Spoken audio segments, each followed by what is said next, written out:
Hello and welcome to Brains Unpicked the podcast. I'm Rose. I'm Zoe. And we're two 20-something-year-olds that can't stop chronically overthinking. And we decided that everyone else should be party to our chronic overthinking. So here you are, and we hope you enjoy the inside of our brains. So good luck, you'll need it. But here we go. Woo. So, we'll move on quickly to our first segment. Our minor inconveniences of the week. Yes. Would you like to go first with your minor inconvenience of the week? I would like to go first because I feel like it was a repetitive minor inconvenience. Okay. And it was an inconvenience so minor. So basically, I had a pack of pita breads this week. Bear with me on this. It's really minor, but it's one of those things that you're like, why? Why has it been designed this way? So I had it for a couple of lunches. I had it along with a couple of meals.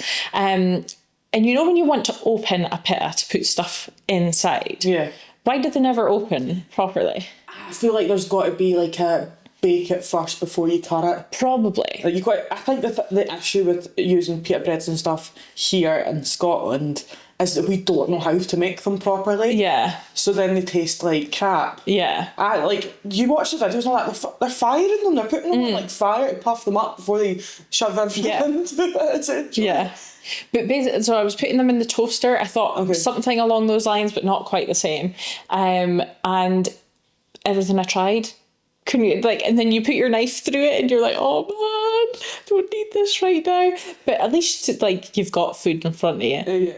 But in the grand scheme of things, but minor, every day. Yeah, I've come to realise that these minor inconveniences are just white girl problems. Yeah. And we are conscious of that. Yes.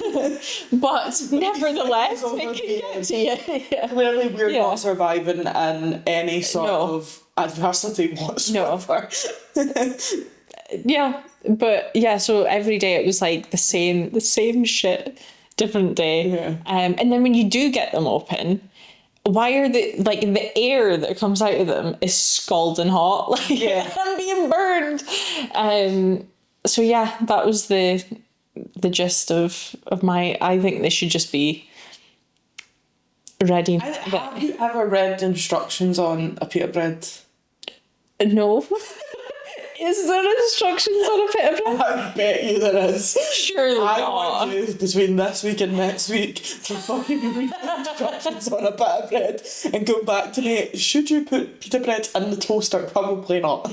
Well, but that was my way of puffing it up to open it. User fault. It probably is, but nevertheless, I wanted to moan about it. I feel like that's a valid thing. Yeah. I just feel like lunchtime in general is just a bit of a minor inconvenience. It is. The whole process of having to make lunch and then sit down and eat and then go about the rest of your day is just not for me. And especially if you've been productive up to lunch and then... I would rather just be productive all day and have a bigger dinner. Lunch is where it all falls apart. I know that that's not healthy.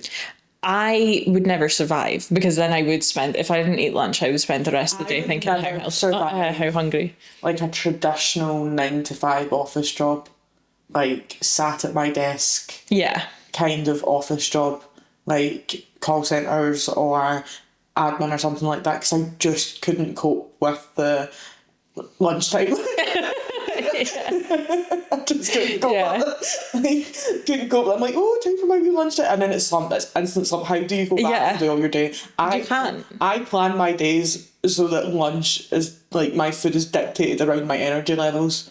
Okay, so that's interesting. So if I know that I'm going to have lunch and I'm going to have a proper sit down lunch, I'm hardly doing anything in the afternoon. Or if I'm grabbing something on the go, then it's fine because I don't really think about it because it's on the go to something, so the energy levels don't deplete as much. But if I know that I've got something heavy in the afternoon, I'll just not eat lunch. So, oh my God. I'm the production, if I am being productive, I will the lunch doesn't need to matter.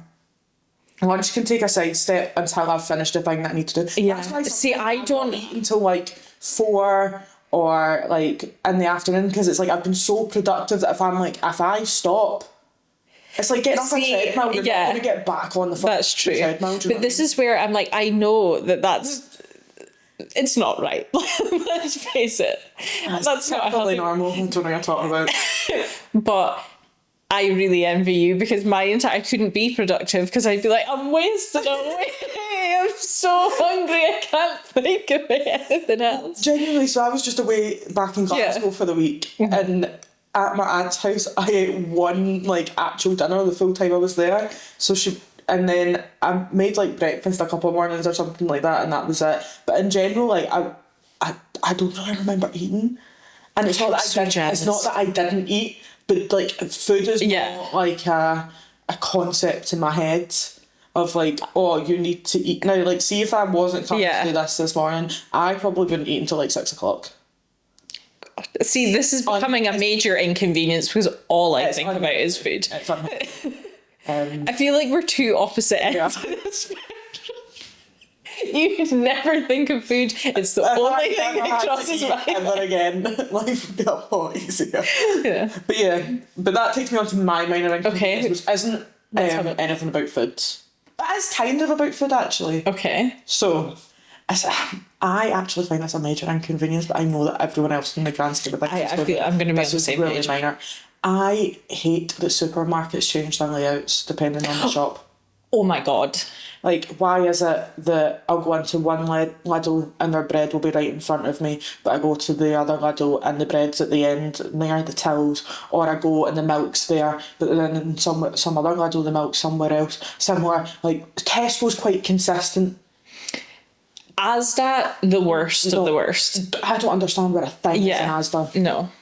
I go to that Asda regularly. I haven't yet to figured out what anything is. I'm like, I don't understand it. No. Like, I know that it's minor, but it feels major. No, I'm totally honest. I'm totally on this with you because I've literally said to so many people that there should be a national like layout of a supermarket that you have to follow. Everyone should have it, and I understand that buildings are different. But I should be able to be handed a map and everything, and aisle 1 to 10 is going to be this, and I feel like I should just be getting a map at the door. That would see when I started high school, I got a map, and I feel like that helped. Yeah. I need layout. I need you to tell me your layout. I need to, before you go in, you've got a big map to be like, this is what's in aisle 1. Mm-hmm. I used to. I used to work in a shop, and it used to annoy me when people would come up and ask you for things. If it was the thing that was on, the big thing at the top, like, just go down all the aisles and look. But some things are so specific that you need to know. So I would forget where things are, and I used to text my friend because she worked in Tesco and be like, hi, where does this live in Tesco? And she would be able to go, it will be in the aisle with this. And then every Tesco consistent. This is why Tesco is, like, I think one of the elite supermarkets, because for the most part it's consistent. But this is not even just like a wee thing that has been a minor inconvenience. This is like to the point where Oh God. I wouldn't go into Aldi and Lidl because which is weird because Lidl's now like my favourite shop. Like, my dad would drive up and he'd be like, we're at Aldi, and I'd be like, I'm not going in. And he'd be like, what? And I'd be like, I'm sitting in the car, I'm not going in, because the anxiety of the middle aisles and the inconsistencies in Lidl and Aldi, because it's very much like, you've bought this and then it'll be out of stock like the next week or in a couple of days, because they're very like, I don't know what that is, if that's like stock led or I don't know. I've never worked in a supermarket, but I couldn't cope with it as a teenager because I had such bad anxiety. No, that's so I used to like just like no, and I think it's because the first time I ever had a panic attack was on Tesco. Oh, God. This is not a micro-inconvenience. I think other people will see this as a minor inconvenience. It definitely is. But so a lot of my anxieties is rooted in supermarkets. A couple of weeks ago, I think I went into the supermarket I used to work in, and at one point I did know it, like, everywhere, what everything was, blah, blah, blah, blah. But they've done it up since I left, and I refused to go in it for years. And I went in for one thing, and I honestly spent about 20 minutes. I had to walk up and down every aisle. It's like, even knowing where their meal deal section is in supermarkets, I know, like, I get so stressed. I went to one recent, I know it's in that area. I know that your meal deals is going to be with your magazines and your party stuff, more or less every time, for Tesco anyway, not for, but it's general that region, newspapers, quick stuff, should be near a kiosk. Yes, I think like that's agreed. However, sometimes I go into shops and I'm like, where is it? Or why have you got, what, was it me and you that went into a Sainsbury's?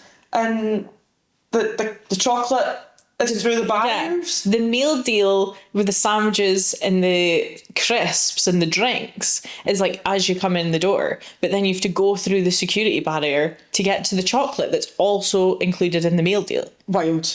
Shall we move on now? To our main segments, Yes. now that we've argued about supermarkets and food Yeah. for 15 minutes. What have you been thinking about this week? Well, I've been thinking about a lot in general. And I think we might have discussed this before, but my Brains Unpicked is, do animals get jet lag? And I've discussed this before at length with people, right? So I've started to, it's almost like I'm taking an office poll outside the office. So I spoke to my friend, she works in cabin crew, and she was like, I don't think so. They all get put in the cargo bit. Turns out that's not pressurised, so the ears can't pop.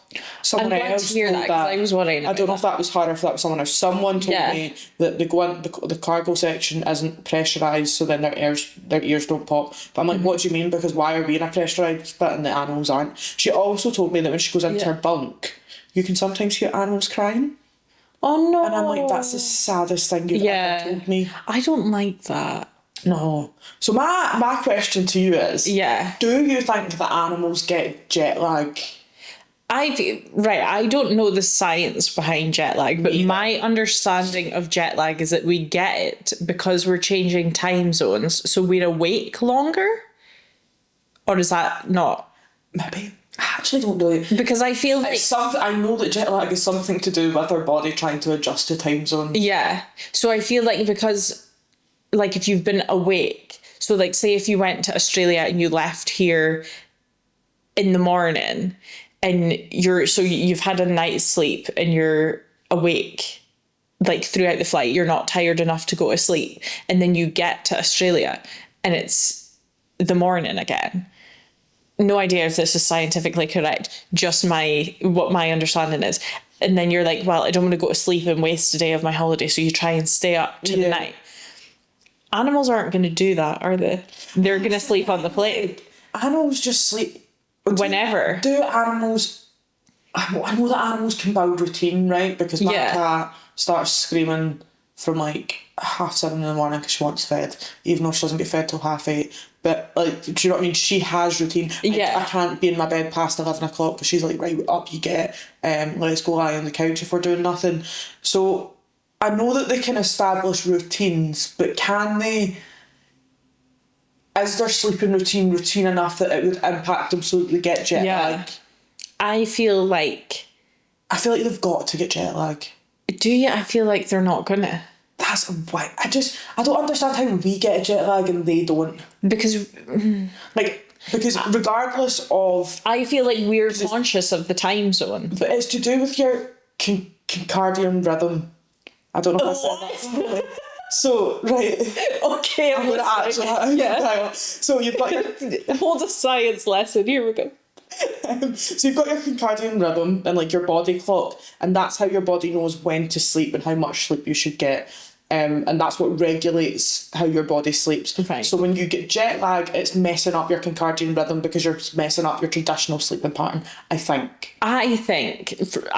Even with that explanation, I still feel like it's not going to affect them as much as it does humans, because I feel like they sleep as and when they want, even if they have like a period of 8 hours at night where they go to sleep. For example, right? Hamsters are nocturnal. They come out at night. Their body clocks work so that they come out at night. Okay. Right? If I ship a fucking hamster over to Australia and it's night, dead. No, it might survive.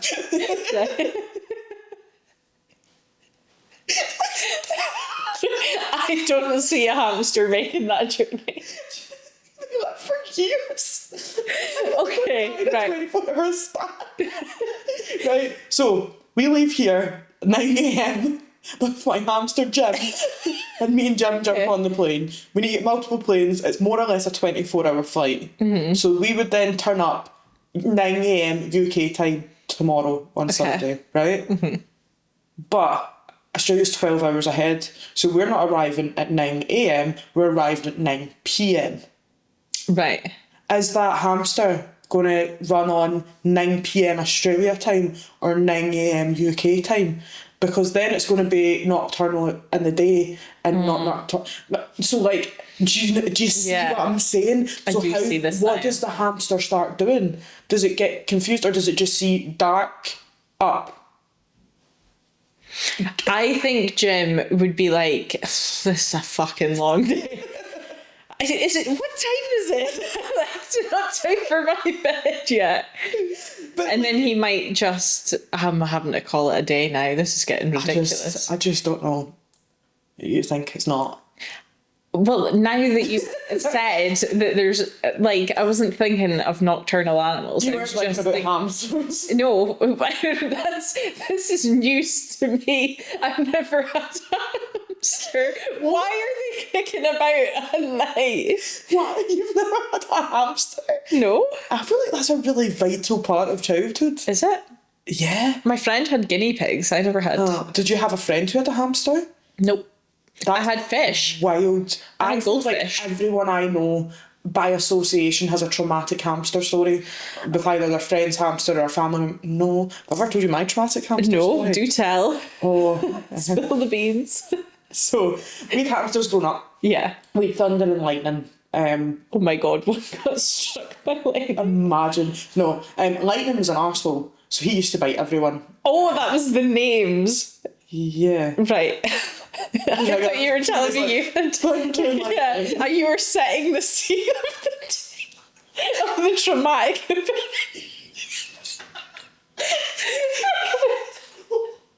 I thought you were... We had hamsters. The day of the traumatic event, there was thunder and lightning. Anyway, So thunder and lightning, right? There were those wee tiny Russian dwarf hamsters. Lightning bit everyone. To the point where, like, there was one time he bit my mum and, like, she launched him across the room and he smacked off it. Indestructible, right? But lightning died first. R.I.P. We should do that. I'm not religious. So lightning died. I took that as a very traumatic experience. When I want nothing to do with these hamsters anymore. This is we're going to bury them in a cornflakes box outside and it's done. So my sister then moved out my room. Don't know if they were coincidental. I don't know if I went, I can't see this hamster anymore, get him out my room. But either way, by this point, Saskia then moved into her room. And Thunder, absolutely sound, he used to climb up, like, you could do anything. He was a great wee hamster. He escaped one night. Saskia wasn't home. I decided after Lightning died that I was scared of hamsters. I don't know why, but I was like, I don't like these things. So Saskia was out, she was staying at someone's house and I had my friends in and we used to like we used to have video cameras and like video and we were dancing about my room and these kind of things, and then I stood on something and I thought it was a fluffy sock, so I jumped back and I was like, oh, what was that? It was thunder. Sparkled on the floor, mouth open, and I was like, no. So I went bolting down the stairs, we were all screaming, and I went back to my mum, the hamster, and she was like, he's not lying, didn't believe us. Right? of course you would lie, but We had the video camera, so we were trying to show her the video. The video, I don't know if we lost it in the panic, I don't know what happened, but we didn't have video evidence that I stood in this hamster. She was up the stairs and I'm like, I'll stay down here with the dog. Like, don't worry about me. She goes down, she goes upstairs, it's gone. So she was like, you're lying. And I was like, I'm not lying, I don't understand what you're talking about. And it managed to escape into like a box that I had under my bed. And then Mum was screaming like, so you need to come up and you need to put the cage together, you're the only one that knows how to do it. And I'm like, no, what if I've killed him? Like probably crying because I cried at everything. So I rebuilt the cage, the hamster went back in. I lived for years, which was great. I was like, yeah, Thunder, he was really indestructible. However, when he did die, my sister like really dramatically like was like, no, like something out of EastEnders, and I had to walk up the room because I was laughing at her. So he really did live like a really eventful life, and then she got another hamster after that. I didn't like that hamster either. It's called Nibbles. Nibbles. But yeah, that's the story of the time that I thought I killed a hamster. That is quite traumatic. I had a goldfish that was we thought a little bit suicidal because he would frequently jump out of the tank. And he got stood on several times as well. Like, yeah, in the kitchen, if the tank was being cleaned and he was putting something else, he would just jump out. And I think he got stood on. He was trying to Nemo it. Yeah. And then he died in the tank. And I remember being like, oh, he died the way he didn't want. Wow, Yeah. that's so sad. But no, I have no traumatic So hamster many stories. hamster stories. Yeah. I know people that their hamster fell in bleach. I know someone that ate a hamster by adjacent. I'm not friends with them. Like I know loads of traumatic. We used to put my cousin's hamster in poor hamsters by the way. Yeah. Stop giving hamsters to children. Yeah. We used to put it in his army cars and like run it about in the army cars like that. And then the dog would come and put it in his mouth. Molly would then take the hamster and then we'd be like, Molly, put the hamster down, and then the hamster would come back and play with us. What? I don't know. So yeah, that's how animals get jet lag. Solved. This is the point. Brain unpicked. So my brain unpicked this week is, well, I've been thinking a lot about human evolution, as I always do. Weird, I was talking about evolution the other day. So I was thinking, like, you know, like the famous photo that they use to explain evolution, where it's like a fish and then there's like 4 stages before we became... Yeah, like Homo sapiens, Neanderthal, caveman. When you think about it, though, there was so many more stages. Like, we didn't just go from fish to monkey and then monkey to Neanderthal. How weird would those stages have looked in between? Yeah. Yeah. And also, when we became cavemen, we became... You were trying to gloss over that. You tried we became... but, like, we became cavemen, right? Or cave people. Okay. And we universally call them cave people. Did they call themselves cave? Yeah. Could you imagine a non-binary caveman? Oh my god. I'm a caveman. That'd be so funny. It would. But did they have gender... Fluidity? Yeah. Were gender norms like... I think that's come as society has grown.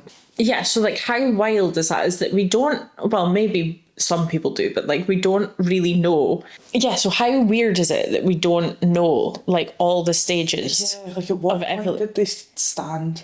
Yeah, like was there, like they took their first steps and there was something out there going, well done, humans are walking. And is it a possibility that evolution could regress? Like we just like, I don't know how, de-evolve and we all just somehow like jump back into the sea at some point? I feel like in terms of evolution, things can go wrong and then it is regression. So if you think about the classic case of the dodo bird, they evolved to be in, like they were flying about, they were really, really good. Then they met humans and then they evolved to not fly and they became land animals because they just started putting on the beef and then they got attacked. And they're an example of failed evolution. Right. Do you know what I mean? Because they were flying, they were doing all these things, but then I'm like, that's an impact of another animal. Yeah. Wait, is it just like, because, well, it is like evolution has all been about like adapting to survive and survival of the fittest, but and not necessarily regression, but could it be that like to adapt to survive one day, like we all have to like bring the gills back? Start breathing underwater. Could it be the year 3000? Me and Pat were having this conversation similarly, but we were talking about what if God exists and is real, is it that he made some things and we're like, oh, that was a really bad idea, chuck it in the water, we don't want to deal with that, or like a whole human existence like kind of Atlantis existed and then God went, oh, we really messed up on this one, fill that with water and start again. And that's why we don't know enough about the depths of the ocean, because it's like that was a mistake that we buried underwater. This makes sense. Do you know what I mean? Because I saw a TikTok literally this morning that was like, they have just now discovered that there are rocks in the sea or the ocean that are making dark oxygen because they're produced. So Is that a bad thing? It's not bad, but like we need light to make oxygen. Like the plants make oxygen, with using light, but there's no light at the bottom of the ocean. So how are they making? And we don't even know how, but we have literally just found this out. So is there things? Is that like? Is God just a rich white man that's playing fun? Probably, and he's like, that doesn't match my aesthetic for the earth. Bung it in there. Yeah. I feel like the only plausible theory of a higher power is that it's just like a really successful rich man that's just went, I'm going to build my own planet. And like Elon Musk vibes, I'm going to build my own planet, and when it goes wrong, I'm just going to wipe it all. And that's what stage we're at. We're at the stage of wiping where they're trying to wipe us out. But maybe we have got to the point where we're trying to fight back and we're trying to fight against that higher power. Right. That's really interesting because my idea of the only higher powers I could believe in are the likes of like Greek mythology or Norse mythology, where there's like multiple gods and things work with all their own interests working against each other. So that's why we have like war, and we have like I've also believed that. A bunch of like it's not one person going, this is moral, this is not moral, but it's like, no, I want this to happen, no, I want that to happen, and they're all just like can't agree. But like the whole thing about the dark oxygen and stuff, and we're just finding that out now, that terrifies me because I'm like there's so much we don't know. So what is in there that's like going to come out one day? Just aren't asking enough questions. No. Like there's definitely like the Kraken and stuff. Like you're not telling me that we don't know about 80% of the world's water, and you're telling me we that don't believe that stuff like that all these stories that we find out that we just dismiss from history about all these mythological creatures and stuff. I'm like, what, was everyone just in a psychosis and making things up? Like, exactly. I don't think so. No. Like we can't collectively agree that was a thing, and then years later we're like, nah. It has to, there has to be things. Yeah. I just find it so fucking wild. I'm like, but on your point of evolution, I don't know how many structures it went. And like, I feel like I don't really get it. I believe in evolution. Like, I believe we evolved, but to the point of like, I just retrospectively cannot think about how far back the past is. Yeah. So like, I can't fathom that all of this stuff that we talk about as if we know for a fact this is how. Like I know we dig up bones and I know the house, but I don't. But how did they know the fact? Like, how are you referencing 1805? Because I can't even imagine how far away 1805 is. Yeah. How do we know? But like they dig up fossils, right? Making this up. How do you know all those bones belong to the same thing? Like, but how have we found? We could find like arm bones and fish bones. How do we know there wasn't a fish with arms out there? Dinosaurs. They think that T-Rexes could have had little wings. Yeah. Like, we're just making things up. We are. And then pretending that we're not. And I'm like, can we all collectively agree now we don't know anything? Yeah. These are all everything is just a hypothetical. Nothing is actually real. Exactly, yeah.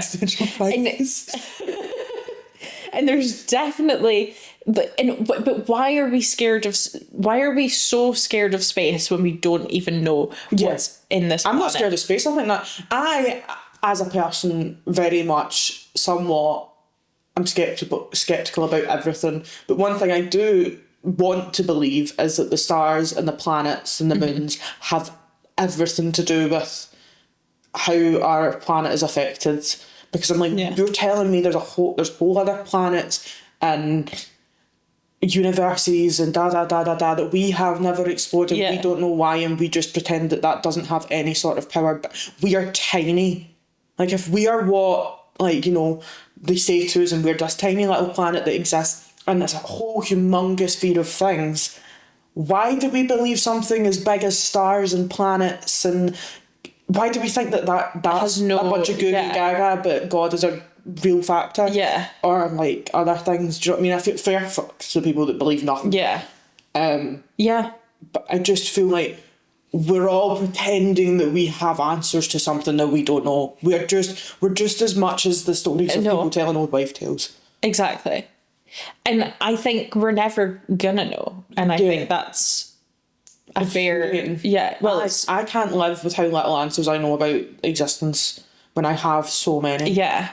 But I don't even think... Do other people think about their existence this much? I don't think so. Because I frequently bring these sort of questions up to other people and they're just like, oh, I don't know, I haven't thought...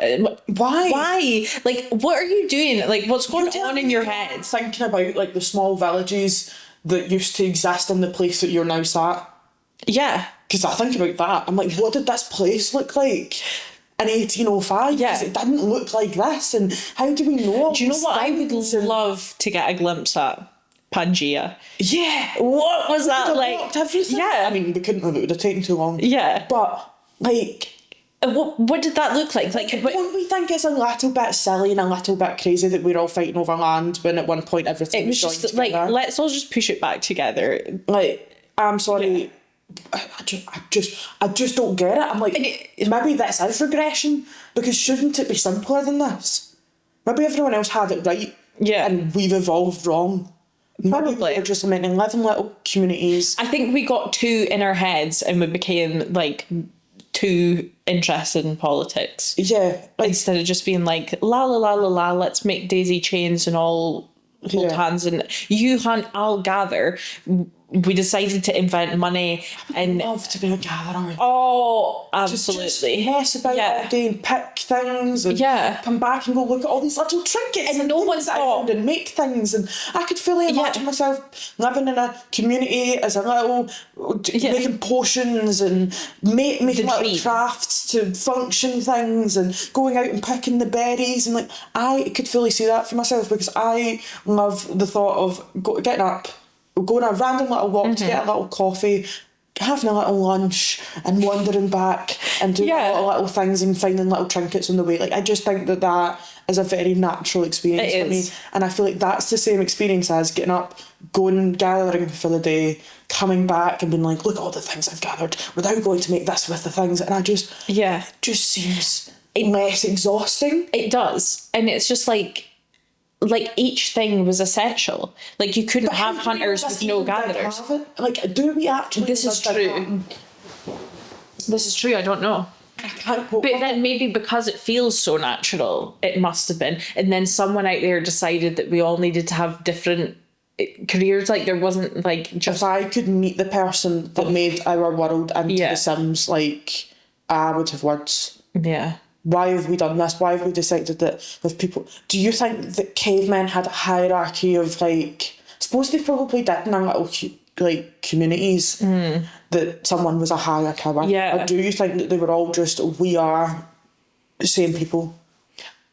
I don't know. Part of me is like, there was probably beef between the hunters and the gatherers, because the hunters might have been like, but we're the hunters. But each thing, you couldn't have hunters without gatherers. And why did we determine that it was men? Yeah, how did we know? What point in history did we determine that men were the greater power?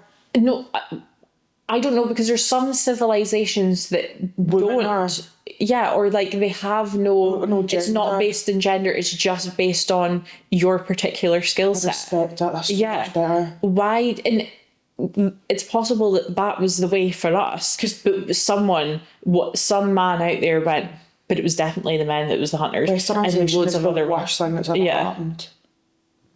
Horrible. Yeah, I think that they were all living in their little cave communities and there was no gender. Everyone just expressed themselves freely. They just went about, done their stuff, procreated, and then taught them the same ways, made pretty little paintings in caves, and life was just... And it just carried on, and then someone got a stupid idea in their head and it snowballed. Yeah. And look at us now. Now there's so many pressures. Yeah. So many. Like not being able to cut open a pit of bread. or They cope with, didn't have that issue. coping with the change of shops. They didn't have Yeah. to deal with the layouts No. of shops. They didn't. They just roamed and picked up whatever they fancied. All I They didn't want have to do is to roam. walk down regimented aisles trying to find very specific things. Airports. What? We went, this is all one land. No, we're going to invade airports. Airports are the most stressful, unhuman experience. Yeah. Why have we got a queue? Because you're not in the EU, but Yeah. you are. And why, what? Why is it 6 o'clock in the morning, but someone's drinking a pint and someone else is going for a sleep? And this person's dressed like they're about to run the red carpet, and this person's been in their jammies Yeah. for like 4 hours. I suppose the likes It's of... like a no man's land. Yeah. Lawless. It is. And I suppose the likes of like queuing for citizenship and different things like that came before airports, though. Like the likes of like having to get into Ellis Island or whatever. But like, how did they become the way they did? How did we Yeah. get to a point where someone went, no, to get somewhere you need to take another mode of transport, you need to pay for it, and it's going to be like really, really the bane of your life? Also, that being said, I don't think I would have liked to sail around the world. No, I get seasick. Like, Yeah. land- When people used to just get in... just walk and they'd be like, Yeah, or like yeah, get in a boat and be like, I'm gonna explore to the east. Because and there's just so go mu- to the east and hope they find land. There'll be so many parts of land that we've never touched and we've never Yeah. existed. And then someone one day will just get a flag, put a flag on it and go, that's mine. You can buy islands and just like, but that becomes your island, and then Yeah. you've got like rights over this. And I just don't get it, because I'm like, that's so, I don't think we think about enough how foreign that is. Yeah. Because land existed before we as people existed, regardless of like whatever. This planet existed out with all the people that are currently on this planet right now, because people have Yeah. been here before. So who decided that they were just going to make it into this like weird rivalry and everything was just going to... Because surely you should just be able to go, yeah, I'm going to go live here. Yeah. And then you go, cool, I start here now. Like, what? I don't know. And on seems that ridiculous. sort of theme, how weird is it that you can like buy a star to name? Like there could be something, a consciousness. Fucker chose to do Yeah. that. Like I'm not believing that they're not selling one star to multiple people. Yeah. And two, You'd never be able to point that out. no, you couldn't point it out. And two, how do we know that that star doesn't have some sort of consciousness and it has its own name? And You can just buy a plot of land and all of a sudden you're a lord. Sorry. Yeah. And the land is like literally the size of your foot. yeah, Because there's just a little bit of land in Scotland that you can buy and make yourself a lord. Sorry. That's what Lord Disick done. yeah. And isn't there like a huge thing of like our land is supposed to belong to the public and they keep trying to sell it off to I have people? no idea. I just hate it. Yeah. So like, why is the earth not free, man? Yeah. What we've discovered is animals are more complex than we give them rights for, and the world shouldn't exist how it does. So we have really covered the full... Yeah, but no, I think we should be more worried about the ocean and the sea, and I think either something's coming out that we're like gonna have to, that's gonna destroy us all, or we're going back in the sea eventually. And they're starting over. Yeah, and then when we're in the sea, we're gonna have to be like, oh, what is this? Yeah. Okay. But there we go. I feel like my brain has sufficiently been unpicked for the day. Yeah. Okay. So we're going to move on to our Would You Rather. I think we should. Right. Yeah. POV.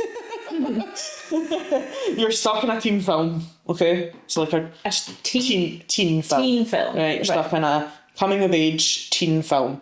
Would you rather be stuck in a dystopian type film, your Hunger Games, your Divergence, your all of those, or would you rather be stuck in a rom-com, but you're the side character, so you're the main character's best friend that hates the guy, and is like this is ridiculous. Ooh. Then they fall out. That is So a good it is. Would you rather be in the dystopian teen film where obviously you've got to face some sort of adversity, or would you rather be the funny side character in someone in one of their rom-coms? Yeah, I feel like there's pros and cons to both, because so the side character, either really well written and people really love them, or they're so obnoxious and everyone's like, oh my god, get rid of them. Like, is it the Princess Diaries where she's like, her friend is like, when are you going to stop being upset about your dad dying, and he died like 2 weeks before. So I feel like I have the potential to be like... I also feel like the main character in rom-coms are normally insufferable. Yeah. So who wants... Have you ever watched Never Have I Ever? Oh, I don't know if I have. I think her name's like... Oh, I can't remember. This main character, I can't remember the stories. I can't really remember. There's fucking loads of films on Netflix about it. But she is actress is wonderful. But as a character, main character of a rom-com, insufferable. Yeah. Like, so I just think that is true. So I'm like, I would hate to be the main character in a teen rom-com, because 9 times out of 10 they're delusional and they're awful. Yeah. But on the flip side, I feel like I have no like real fight in me. Mm-hmm. Like, if zombie apocalypse breaks out, I don't want to live, I don't want to fight, I don't want to be running for my life all the time. In the Hunger Games, I fully believe I'd be if not the first, very early on. I also feel like in dystopian films, they give the main character like no personality. Yeah. They're just a person of struggle. There's no depth to this character. They're just very like straight face, nothing to them. They just have a job to do. There's never like any real, and then they fall in love with a guy. Yeah. There's no like real depth to this like, I want a dystopian where the person is a sarky shit, is annoyed that they're having to go through all of this. Because I'm like, there's no way something like Katniss Everdeen would in real life would have been hilarious. Absolutely. There's no way she would have been that serious about everything. But then, like, do you become serious? Yeah, like, does it strip you of all your personality? Because I don't think it does. No, but then she was having to, like her best friend was Gail. You know what I mean? That would why does suck all the joy out. Even if you watch Divergent as well, who is it? Triss. Yeah. Me doing the Divergent. There's just no personality. Yeah. So I think that at least if I was the funny friend in a rom-com... Yeah. I think I'm going to choose... Good or bad, I'd have personality. Yeah. I think I would have to choose rom-com, because I just have nothing in me that wills me to also fight for my life. Like, I think that the main character in a rom-com never escapes high school. Like, they're always like the person that never escapes high school, is stuck in that high school vibe forever, and never outgrows that. Keep that small mind mentality. Whereas I feel like your friend in a rom-com is a person that goes off to college and then like builds a whole life. If I could be like Janice Ian, or like what's Kat's friend in 10 Things I Hate About You? She was obsessed with Shakespeare. She was quite a cool main friend character, because she was just a bit like, I just want to listen to Shakespeare. Yeah, I just want to vibe. Yeah. I could. If the vibe was, you just get to vibe, be yourself, be the one that's like holding them to account or bring them back down to earth. Yeah. Sounds fair to me. Yeah. I quite like that. I think I can do that.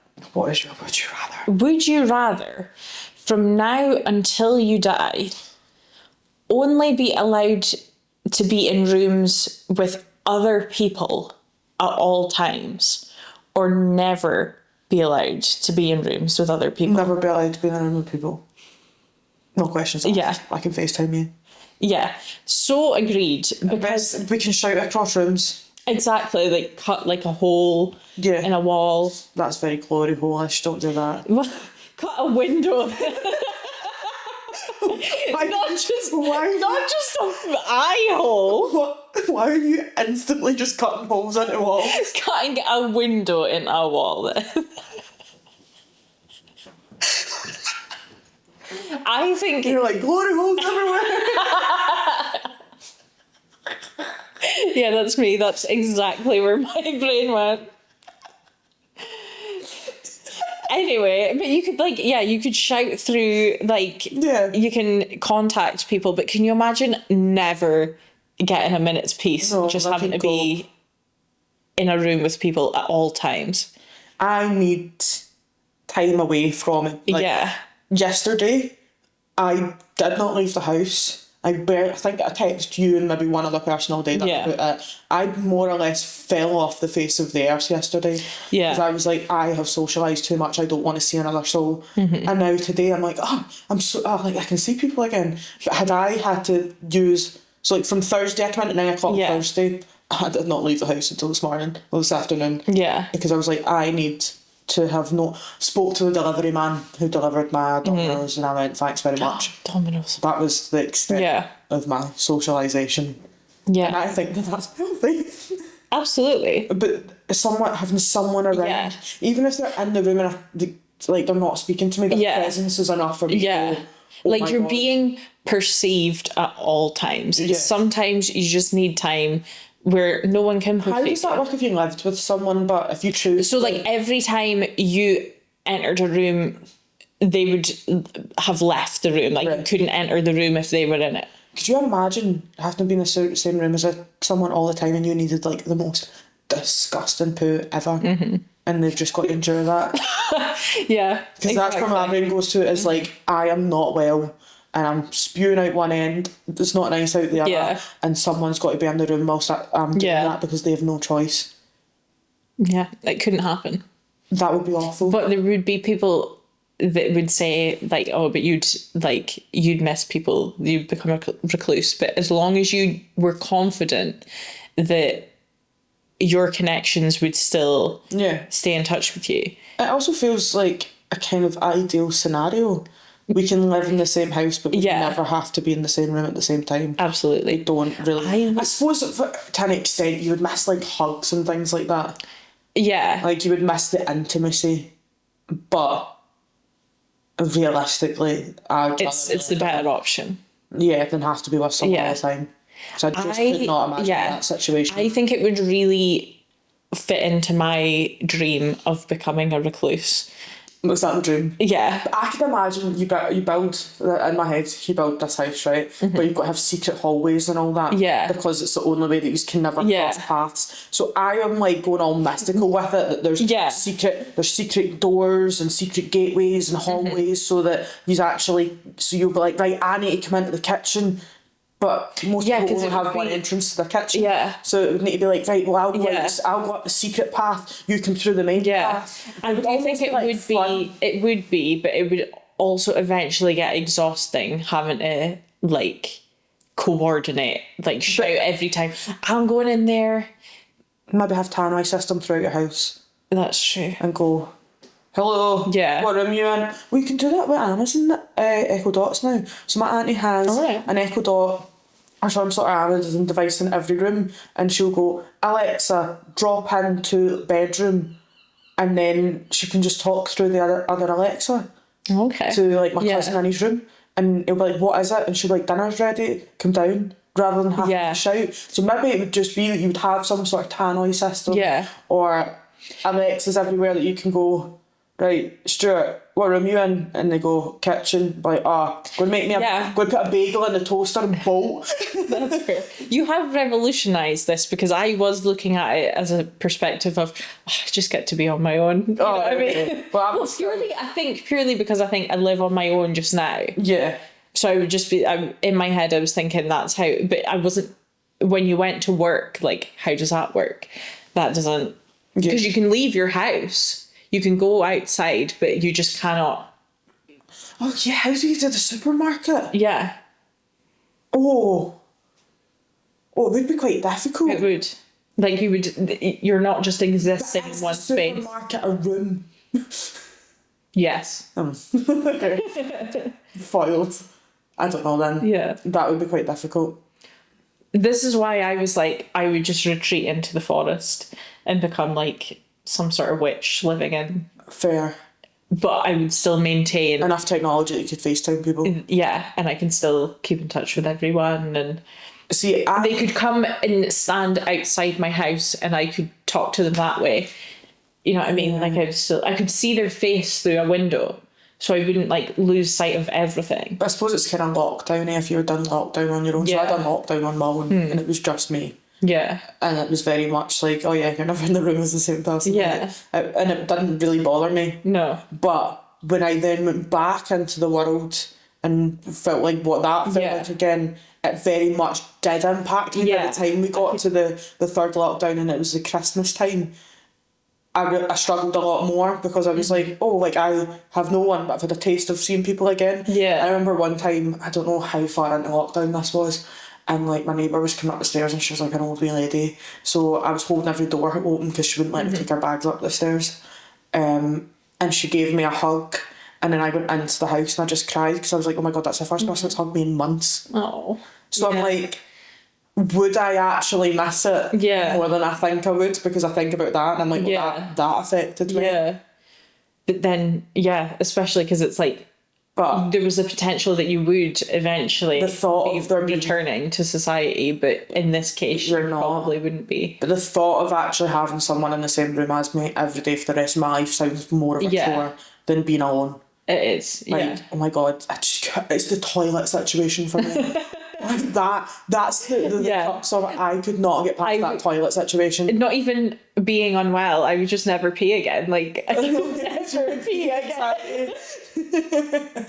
For context, I can't pee when there's someone else in the cubicle next to me. I can't do it. So yeah, I would just... So see, if you go on a night out, can you not pee? No, so like, I can pee. Like, I think it's when I'm too conscious. Okay. Like, on a day-to-day, like, if I had a drink, I don't care. Right. But, like, no. I would have to either be drunk all the time, or I would just have to... Maybe it would be a good way to get past that. Well, I feel like naturally we've brought ourselves to the end. Yeah.